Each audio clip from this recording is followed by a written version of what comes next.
Le sang coulait encore de ma lèvre quand j'ai pris le micro. Devant 300 invités en smoking et robe de soirée. J'ai regardé droit dans les yeux de mon beau-père par alliance et j'ai dit la vérité qui allait détruire sa vie. Il a blâmé. Vassal. Et pour la première fois, le grand Pierre de Montfort a eu peur de moi. Je m'appelle Élise Moreau. J'ai 32 ans. Je vis à Paris, dans le 11e arrondissement.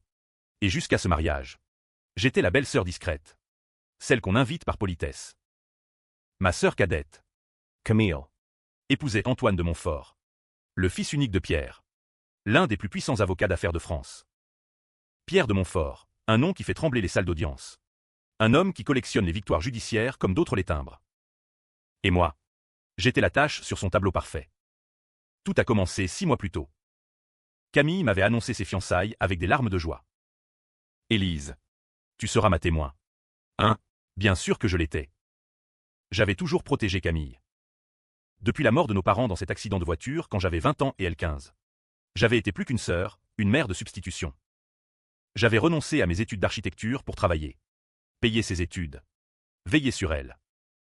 Et voilà qu'elle entrait dans la haute société grâce à Antoine. Pierre de Montfort m'a reçu pour la première fois dans son hôtel particulier du 7e. Un bâtiment haussmannien impeccable. Garde du corps discret. Tableau de maître au mur. Il m'a serré la main avec un sourire poli mais froid.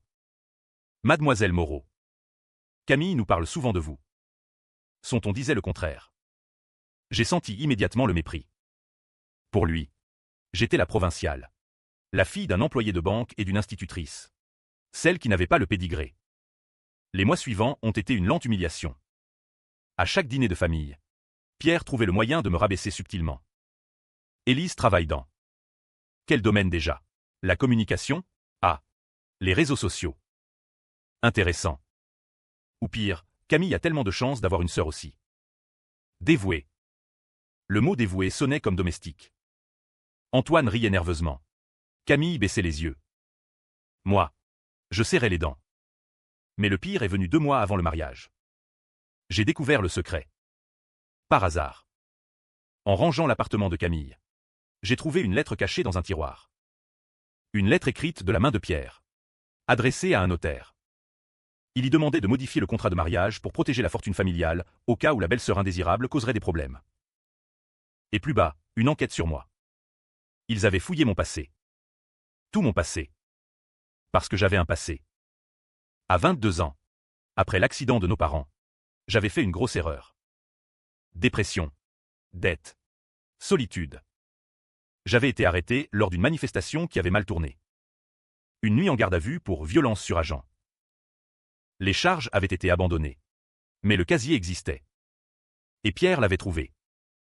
Il menaçait de le révéler si je ne m'éloignais pas de Camille après le mariage. J'ai confronté Camille. Elle a pleuré. Pierre dit que c'est pour me protéger. Que tu es. Instable. Instable. Le mot m'a transpercé. Ma propre sœur. Celle pour qui j'avais tout sacrifié. Le jour du mariage est arrivé. Une cérémonie somptueuse à l'église Saint-Sulpice. Réception au château de Versailles. Des centaines d'invités. Orchestre. Champagne millésimé. J'étais en robe bleu nuit. Magnifique malgré moi. Pierre m'a ignoré toute la soirée. Jusqu'au moment des discours. Antoine a parlé. Camille a ri aux larmes. Puis Pierre s'est levé. Le silence s'est fait. Il a commencé son discours paternaliste. Émouvant. Ma chère Camille, vous entrez dans notre famille. Et puis, il a tourné les yeux vers moi. Un sourire carnassier. Et nous sommes si heureux d'accueillir aussi. Élise. Malgré ses difficultés passées. Un murmure dans la salle. Les têtes se tournent vers moi. Camille rougit violemment. Antoine fronce les sourcils. Pierre continue, mais l'amour triomphe toujours. N'est-ce pas? Même des erreurs de jeunesse. Il venait de le faire. Publiquement. Il m'avait humilié devant tout le monde. Pour m'écarter définitivement. J'ai senti le sang battre à mes tempes. Ma lèvre s'est mise à saigner. Je m'étais mordu sans m'en rendre compte. Les invités me regardaient avec pitié ou curiosité. Camille évitait mon regard. C'est là que j'ai vu le micro. Sur la table des mariés. Abandonné après le discours de Pierre. Je me suis levé. Mes talons résonnaient sur le parquet de Versailles, tandis que je marchais vers l'estrade. Les conversations s'arrêtèrent net. Pierre, qui s'était rassis, me regarda approcher avec un sourire suffisant. Il pensait que j'allais pleurer, m'excuser, disparaître. Il ne savait pas que j'avais passé les 2 derniers mois à préparer ma réponse. Je pris le micro. La salle était silencieuse. Seuls les musiciens au loin jouaient encore une valse étouffée. Je testai le micro d'un petit tap. Le son retentit. Mesdames et messieurs, commençai-je d'une voix calme. Je tiens à remercier Pierre de Montfort pour son discours si touchant. Quelques rires nerveux. Pierre plissa les yeux. Il a raison sur un point, j'ai effectivement un passé difficile. À 22 ans, après la mort brutale de mes parents, j'ai commis une erreur. J'ai été arrêté. Mais ce que Pierre a omis de préciser, c'est pourquoi. Je marquai une pause. Tous les regards étaient sur moi. Cette manifestation, c'était contre la corruption dans le milieu judiciaire. Contre des avocats qui protégeaient des criminels en col blanc. Et curieusement, l'un des cabinets visés était celui où Pierre de Montfort faisait ses débuts. Un murmure parcourut la salle. Pierre se raidit. Mais ce n'est pas tout. Pierre a parlé d'erreurs de jeunesse. Permettez-moi de parler des erreurs plus récentes. Je sortis de ma pochette une enveloppe. J'en tirai des documents. Des photocopies. Voici le contrat de mariage modifié que Pierre a fait signer à Antoine et Camille. Celui qui désavantage gravement ma sœur en cas de divorce. Celui qui protège exclusivement la fortune des Montfort. Camille porta la main à sa bouche. Antônio Blême.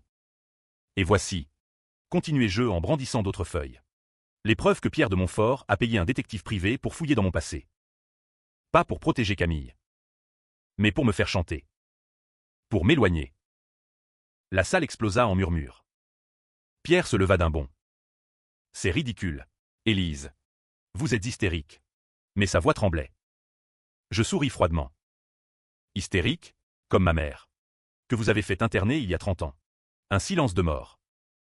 Oui, j'avais creusé. Profondément. Pendant ces 2 mois, j'avais engagé mon propre détective. Avec l'argent que j'avais économisé pour mon propre mariage. Celui que je n'aurais jamais. Permettez-moi de vous raconter une histoire. Dis-je au micro. Il y a 35 ans, Pierre de Montfort, alors jeune avocat ambitieux, a eu une liaison avec une femme mariée. Cette femme est tombée enceinte. Son mari l'a quittée. Elle a sombré dans la dépression. Pierre l'a fait interner pour la faire taire. Et il a abandonné l'enfant. Pierre était blanc comme un linge. Cette femme s'appelait Marie Duval. Et l'enfant, c'était mon père. Un cri étouffé de Camille. Antoine regarda son père avec horreur. Pierre de Montfort est mon grand-père biologique. Il a abandonné mon père, qui a grandi dans la misère, qui a épousé ma mère, une femme qu'il adorait. Et quand ma grand-mère biologique a voulu reprendre contact, Pierre l'a menacé à nouveau. Je regardai Pierre droit dans les yeux. Vous m'avez humilié pour cacher votre propre honte. Vous avez voulu m'écarter parce que j'avais votre sang. Parce que j'étais la preuve vivante de votre lâcheté. Pierre vacilla. Il dut s'appuyer à la table. La salle était en chaos. Des invités filmaient. Des journalistes invités par les Montfort prenaient des notes frénétiquement. Camille pleurait. Antoine fixait son père comme s'il le voyait pour la première fois. Et moi, je me sentais vide. La vengeance avait un goût de cendre. Le silence qui suivit fut pire que le chaos. Pierre restait debout, soutenu par un ami, le visage défait. Personne n'osait parler. Puis Camille se leva lentement et vint vers moi. Elle me prit dans ses bras, en larmes. Élise. Pourquoi tu ne m'as rien dit? Je ne répondis pas. Je ne pouvais pas. Parce que la vérité, c'était que j'avais voulu la protéger. Comme toujours. Les invités commencèrent à partir. En groupe murmurant. Le mariage était ruiné. La presse allait s'en donner à cœur joie demain. Scandale au mariage des Montfort, révélation explosive de la belle-sœur. Pierre fut emmené par ses gardes du corps. Il ne me regarda pas. Antoine resta assis, hébété. Je rendis le micro et sortis dans les jardins de Versailles. La nuit était fraîche. Je m'assis sur un banc, les mains tremblantes. C'était fait. J'avais détruit un homme. Un monstre. Certes. Mais un homme. Et maintenant, les jours suivants furent un tourbillon. Les journaux titraient « Le secret de famille des Montfort ». Pierre fit une conférence de presse pathétique, niant tout, accusant une femme déséquilibrée. Mais les preuves étaient là. Les tests ADN que j'avais fait faire en secret. Les témoignages de l'hôpital psychiatrique. Camille vint me voir dans mon petit appartement. Elle était dévastée. Antoine veut annuler le mariage. Il dit qu'il ne peut plus regarder son père en face. Je hochai la tête. Et toi? Je ne sais plus qui je suis.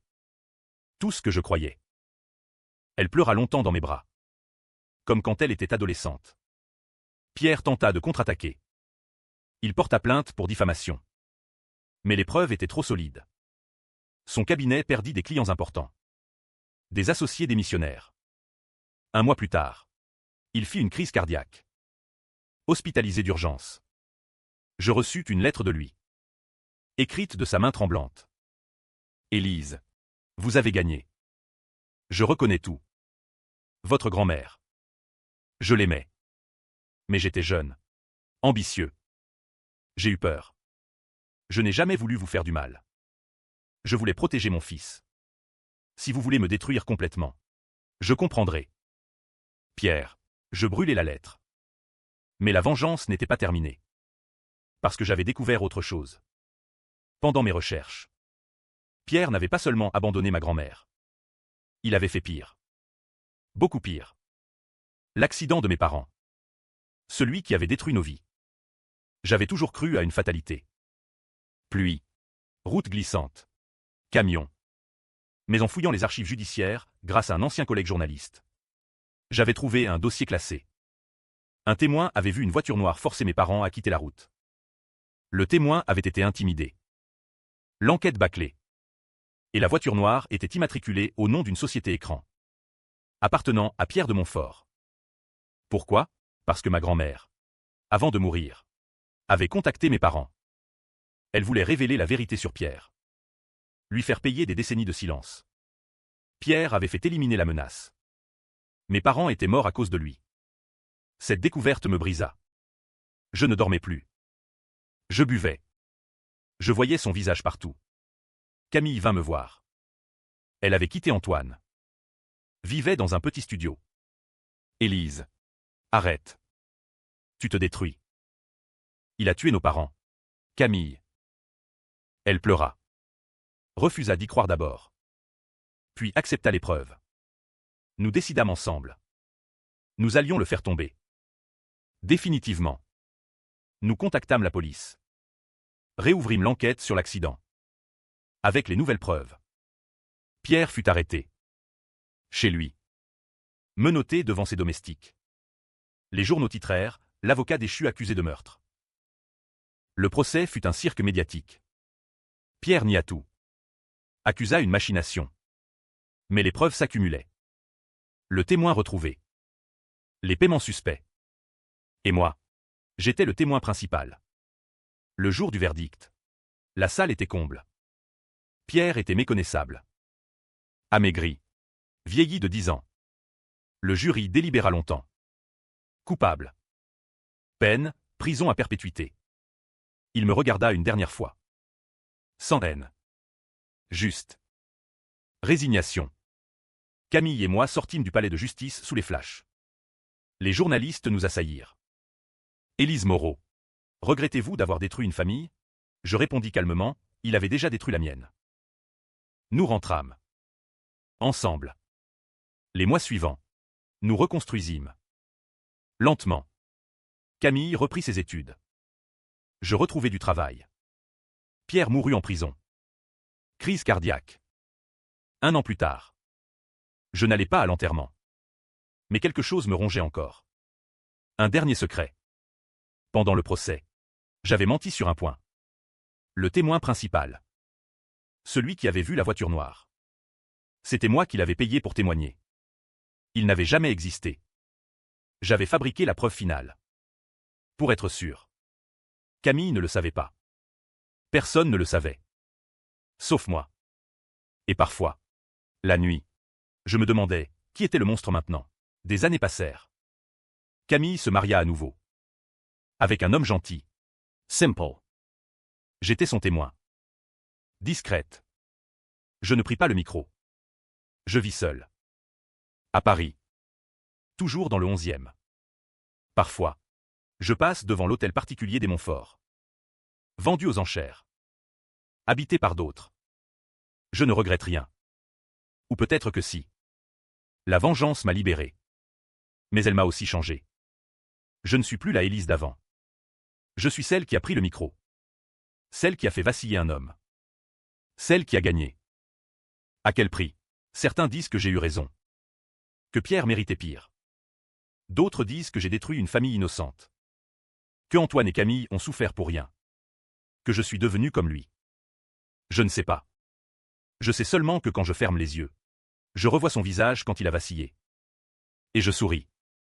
Parce que pour la première fois de ma vie, j'ai eu le pouvoir. Et personne ne m'humiliera plus. Jamais. Fin.